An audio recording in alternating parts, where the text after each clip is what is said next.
दूंगा। इस वीडियो को पूरा आखिरी तक देखिए, ऐसा ना हो कि कोई जानकारी आप लोगों से छूट जाए जिसके वजह से आपको बाद में जो है वो पछतावा हो और बाद में जो है आप उस जानकारी के अभाव के अंदर में कोई गलत जो है डॉक्यूमेंट लगा दे या कोई चीज आप जुटाने में रह जाए।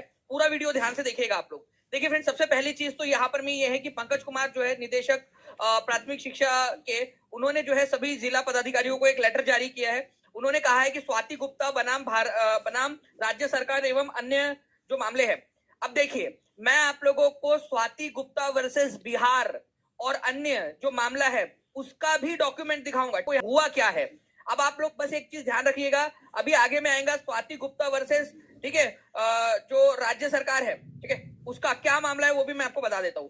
तो अब इसको बताने से पहले अब मैं आपको लेकर चलता हूं कि क्या मामला क्या है स्वाति गुप्ता वर्सेस बिहार सरकार का, जिसके अंतर्गत जिसके वजह से क्या किया है शिक्षा जो यहाँ पर में प्राथमिक शिक्षा निदेशक है, उन्होंने क्या किया है। जितने भी अभ्यर्थी ऐसे हैं जिनको सीटेट परीक्षा के उत्तीर्णांक के आधार पर या तो उनकी सेवा समाप्त कर दी गई है या फिर उनको टर्मिनेशन का लेटर दिया गया है, उन सभी की सूची जो है सर्वोच्च प्राथमिकता के अंदर में मांगी है। क्यों मांगी है? क्योंकि कोर्ट ने मांगा है।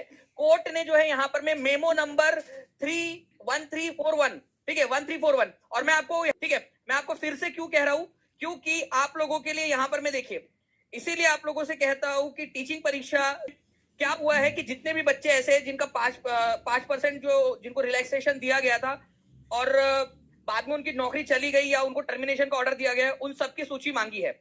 अब हुआ क्या था, ध्यान से समझिए आप लोग। स्वाति गुप्ता वाले केस के ऊपर मैं लेकर आता हूं। आप लोग देखिए, पूरा का पूरा मामला है, ये मेमो नंबर, ठीक है, ये जो मेमो है 1341, ये मेमो भी आपको दिखाऊंगा मैं। यहां पर मैं स्वाति गुप्ता एक अभ्यर्थी है, ठीक है, और ऐसे कई सारे अभ्यर्थी जिन्होंने कोर्ट के अंदर में केस किया हुआ है कि जो नोटिफिकेशन आया था उसके अंदर में कहीं पे भी ये नहीं कहा गया था कि जो अभ्यर्थी है, ठीक है, जिनको 5% का रिलैक्सेशन मिल रहा है वो बिहार के बाहर के नहीं हो सकते या बिहार के ही होने चाहिए। अब आप लोगों की क्या राय है, ठीक है, आप लोग बताइएगा, ठीक है, आप लोग क्या है, आप लोगों की राय क्या है, क्योंकि मैं किसी के भी पक्ष में या किसी के भी जो है विपक्ष में नहीं बोल रहा हूं, आपको केवल और केवल न्यूज दे रहा हूं ताकि आप लोगों का नुकसान ना हो जाए। ठीक है, आप लोग अपनी राय कमेंट के अंदर में दीजिएगा कि क्या इसका समाधान निकल सकता है। ठीक है, तो मेमो नंबर 1341 जो 15/5/2024 को जारी हुआ था, हमने इसको कवर भी किया हुआ है, मैं आज फिर से आपको दिखा दूंगा, जिसमें सारे के सारे डिस्ट्रिक्ट ऑफिसर्स को ये बताया गया था कि आप लोग जितने भी लोग जिनको 55% या 5% का रिलैक्सेशन देकर नौकरी दी गई है उन सभी को टर्मिनेट किया जाए। ठीक है, क्योंकि वो 5% का रिलैक्सेशन केवल बिहार के अभ्यर्थियों के लिए था। तो इस व्यू में क्या हुआ कि बहुत सारे जो अभ्यर्थी थे जिनकी जॉब चली गई। ठीक है, अब यहां पर में कोर्ट ने उन सभी, ठीक है, उन सभी के यहां पर में जो है मांगे है, लिस्ट मांगी है जिनको टर्मिनेट किया गया है या उनको टर्मिनेशन का ऑर्डर इशू किया गया है, उन सभी की लिस्ट मांगी है। ये दूसरा केस, ये स्वाति गुप्ता वाला केस है। अब मैं आपको एक और केस के ऊपर में लेकर चलता हूं। ठीक है, आप लोग यहां पर में इस केस को देखिए। इस केस के अंदर में तो और भी ज्यादा बड़ी बात है। ठीक है, ये ऑफिशियल मैंने जो है पटना हाईकोर्ट की वेबसाइट से डाउनलोड किया। आप लोग बिल्कुल इसको रिलाई कर सकते हो और पूरा जानकारी आपको इसके अंदर में मिल जाएंगी। देखिए, इस केस के अंदर में क्या हुआ मैं आपको बताता हूं। हुआ क्या है, एक अभ्यर्थी है जो फिजिकली डिसेबल्ड है, ठीक है, डिफरेंटली एबल्ड है, या आप लोग दिव्यांग है, आप लोग ये समझ सकते हो। अब उन्होंने भी यहां पर में 1341 जो है उसको कोट किया कि 1341 जो मेमो हुआ था, पत्रांक जारी हुआ था 15/5/2024 को, उसकी वजह से उनकी जॉब चली गई। ठीक है, यहां पर में कुछ आर्ग्यूमेंट्स दिए गए हैं। आर्ग्यूमेंट में क्या बोला गया है आप लोग समझिए। यहां पर में ये बोला गया है कि जो 55% जो बोला गया था कि भाई 55% लगेंगे, ठीक है, ये नोटिफिकेशन में कहीं पे भी नहीं दिया था और बाद में जो है उसको जो है ये नहीं कहा गया था कि भाई बिहार के बाहर की जो महिलाएं हैं उनके ऊपर में लागू नहीं होगा, केवल महिला लिखा हुआ था, जनरल कैटेगरी की महिला लिखा हुआ था। बाद में ये कहा गया, जॉब लगने के बाद में ये बोला गया कि वो केवल और केवल बिहार की महिलाओं के लिए लागू था। अब जब यहां पर मैं बात ये आगे बढ़ी तो कोर्ट ने ये कहा, पटना हाईकोर्ट की बात करो मैं, पटना हाईकोर्ट ने ये कहा, ठीक है, क्योंकि जो इनके वकील थे, ठीक है, इस अभ्यर्थी के जो वकील थे, उन्होंने ये दावा किया था कि जो वुमेन होती है वो होमोजीनियस लॉट है।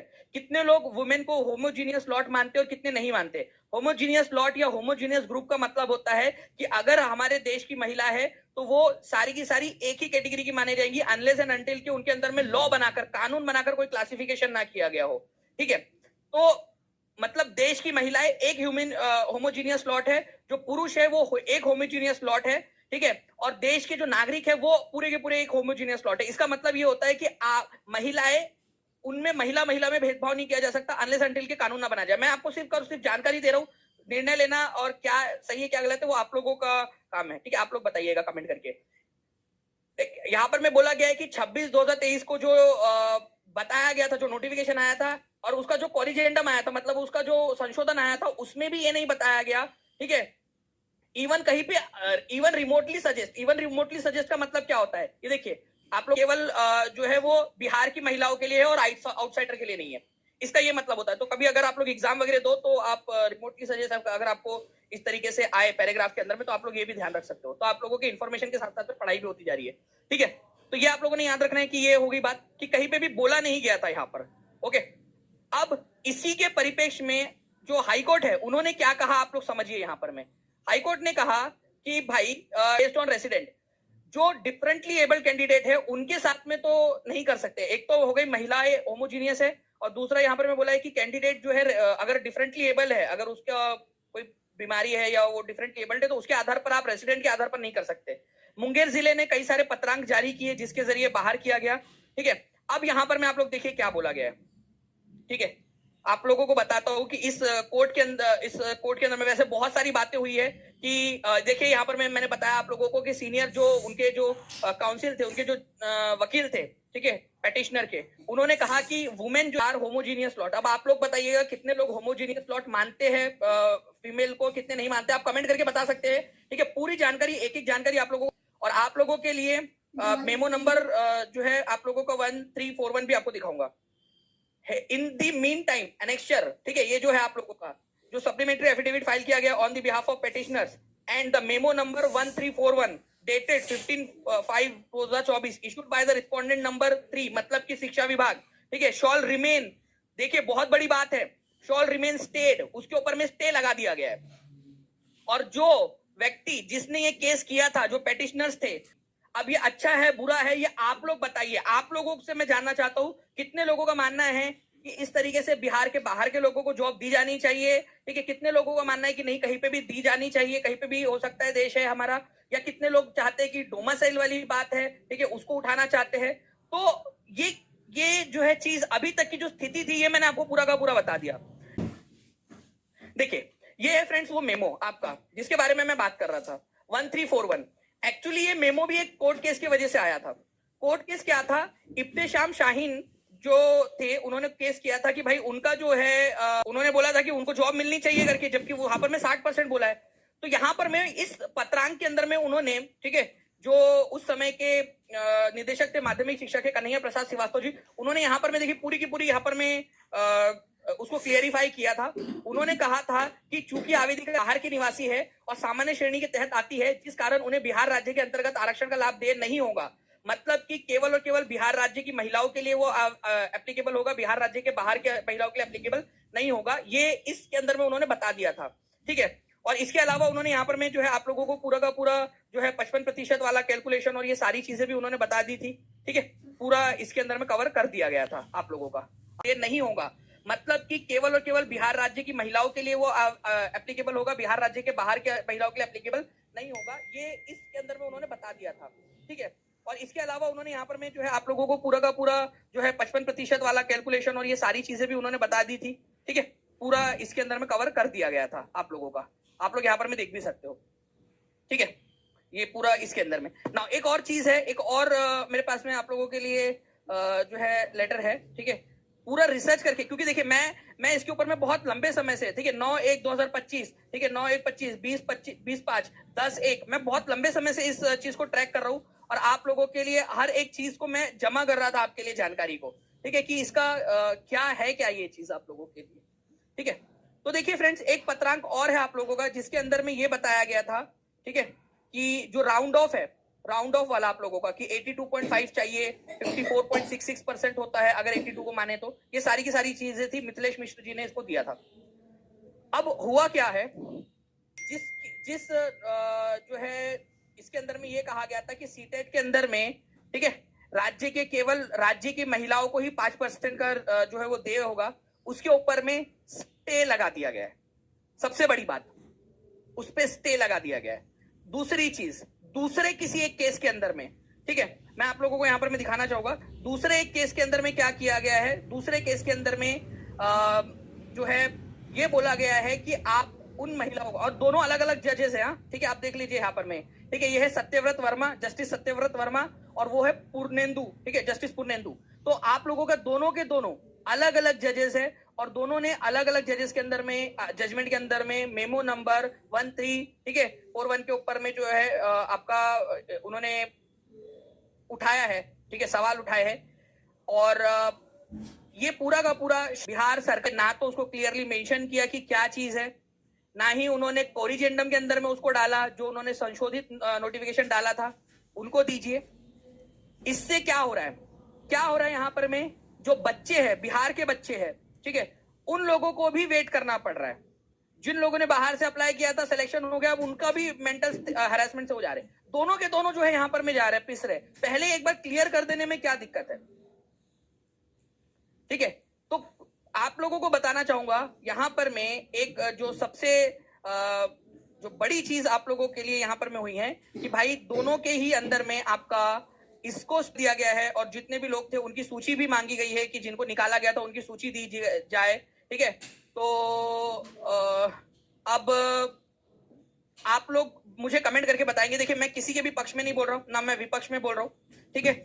आप लोगों को न्यूज और आप लोगों तक जानकारी पहुंचाना काम था, ठीक है, कि आप लोगों तक ये जानकारी पहुंचा दी जाए कि हो क्या रहा है, ताकि आप उस हिसाब से अपनी प्रिपरेशन को और ज्यादा बढ़ाए, ठीक है। अगर आपको लग रहा है कंपटीशन बढ़ रहा है ना, तो अपने देखो, अपने हाथ में ये सारी चीजें नहीं है, आप लोगों के हाथ में क्या है, ठीक है, आप कोर्ट केस कर सकते हो, सारी चीजें कर सकते हो, अल्टीमेटली तो जज को देना है, ठीक है। आपके हाथ में क्या है, आप अपनी पढ़ाई को और ज्यादा धार दे सकते हो, आप अपनी पढ़ाई को और ज्यादा बेहतर कर सकते हो, आप अपने आप को और ज्यादा जो है काबिल बना सकते हो। बाकी जो बैकग्राउंड में लड़ाई लड़नी है आप लोगों ने, वो तो बैकग्राउंड में लड़नी है। मैं दोनों पक्षों को जो अलग अलग है उन सबको अलग अलग अपने तरह से आप ले लीजिए, ठीक है।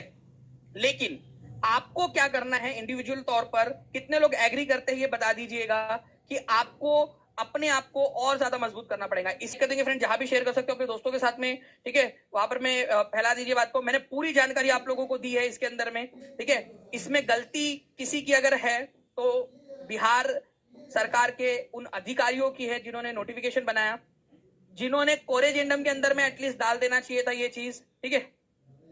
क्या आप लोग मानते हो कि एटलीस्ट करेक्शन करते समय डाल देना चाहिए था? डाल देते वो तो हो जाता कम से कम, या फिर बता देते, कोई कहीं पे बता देते, क्योंकि यहां पर में कोर्ट ने एक बहुत बड़ी बात कही है, ठीक है। आप एक चीज को समझिए यहां पर, ठीक है, जो मुद्दा इन्होंने उठाया है, कोर्ट ने बोला है कोर्ट के अंदर में कि भाई इवन रिमोटली कहीं पे भी ये बात नहीं कही गई थी, ठीक है,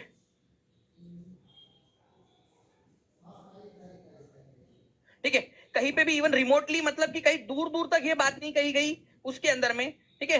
जबकि जबकि यहां पर में सरकार का काम था on the for the benefits of the residents of Bihar, for their जो है रेजिडेंट्स, क्योंकि सिटीजन तो आप इंडिया को, लेकिन रेजिडेंट तो आप हो ना बिहार के, आप बिहार के जो है रहवासी हो, आप लोगों के लिए आपके प्रति उनकी जिम्मेदारी बनती थी, उन्होंने वो सारी चीजें काम करनी चाहिए थी, अधिकारियों ने वो काम ठीक से नहीं किया, सरकार ने उसके ऊपर में ध्यान नहीं दिया, ठीक है, सरकार ने उसके ऊपर में ध्यान नहीं दिया।